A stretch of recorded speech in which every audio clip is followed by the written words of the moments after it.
name's Ashia and welcome back to Your Story. Every episode, a new special guest. So let's get into it. Hi, I'm Meg and this is my story. So I identify as pansexual. I go by she, her pronouns, and I'm currently living in Brisbane. Like, religion plays a really big part in their lives. The rejection of religion, first and foremost, was probably like one step into coming out. I actually ended up getting kicked out of home for about 2 weeks, and we had to basically like build up our entire relationship from scratch. Even just like coming out to the rest of my family, I just didn't do that for a very long time, and I only did that because I was in a long-term relationship with my current partner, who was a girl. They were like, oh, why don't you just date a guy then? Like, she looks like a boy anyway. So I was like, I was letting them down by being who I was. And I think it has gotten like a lot better because I did come out to my mum probably about 4 years ago now.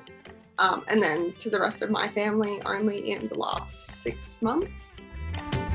As I was signing up and doing all the paperwork to go to college, I was like literally telling my friend back in Rocky, and I'm like, oh, I am so prepared to like act completely 100% straight at college.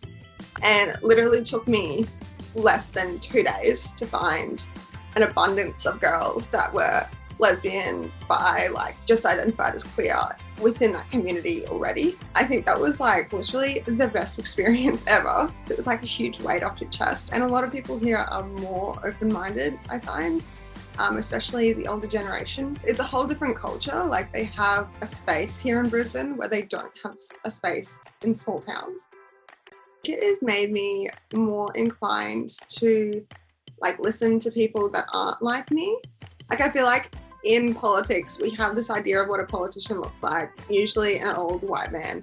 Like, it's a stereotype because that's the majority. Coming from a perspective that is completely different from the people that are already in power, it just makes me more like willing and more just passionate about trying to break through the glass ceiling and be a representation of the people that just aren't there yet.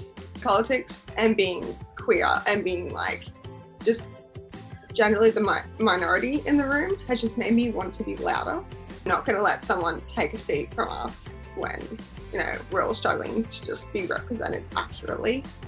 More representation just means that the people who actually need the help are getting the help because, you know, they're seeing themselves in Parliament fighting for them. And that's what I want to say. I'm pretty involved in the Greens. I do a bit of campaigning for them. I'm at uni with the UQ Greens as well. I'm heavily affiliated with the environmental side of it all, as well as just the progressive like all leftist views, I would say. I do want to be a senator.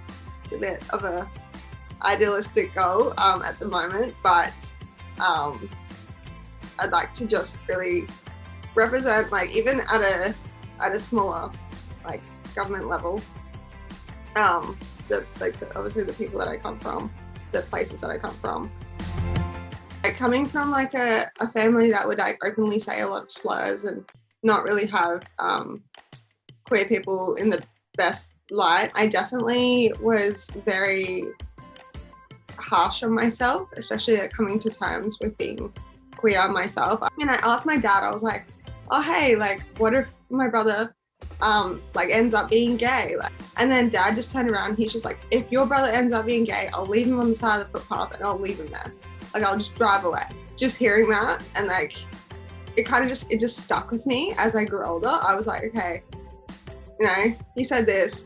Of course, that's going to also apply to me. So I can't be that, and I can't like accept that. So it's just not a possibility. And so like my internal bias was just, if it's there, cool, ignore it. Or, you know, if it's there, just don't tell them. It's definitely the two different like voices in your head kind of combating each other.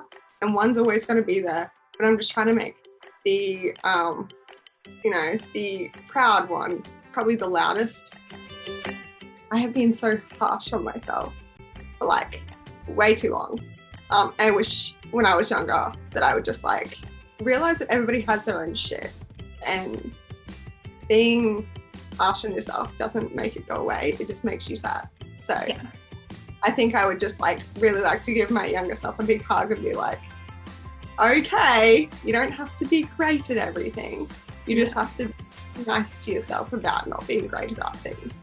And I think I would have been in a better like mental health spot through high school and everything. I thought if I was just like learned to accept the things I couldn't change a lot earlier. I am quite vocal on my Instagram, which is probably the place I post most things, which is meglamore.city. We also have our own political party at uni, which is called Together. And we unfortunately lost the election this year, but we were actually very close. We'll be back bigger than ever next year. Thank you so much to Meg for sharing her story with us. So if you have a story to tell, you know where to find us. Love you guts and see you next time. Bye guys.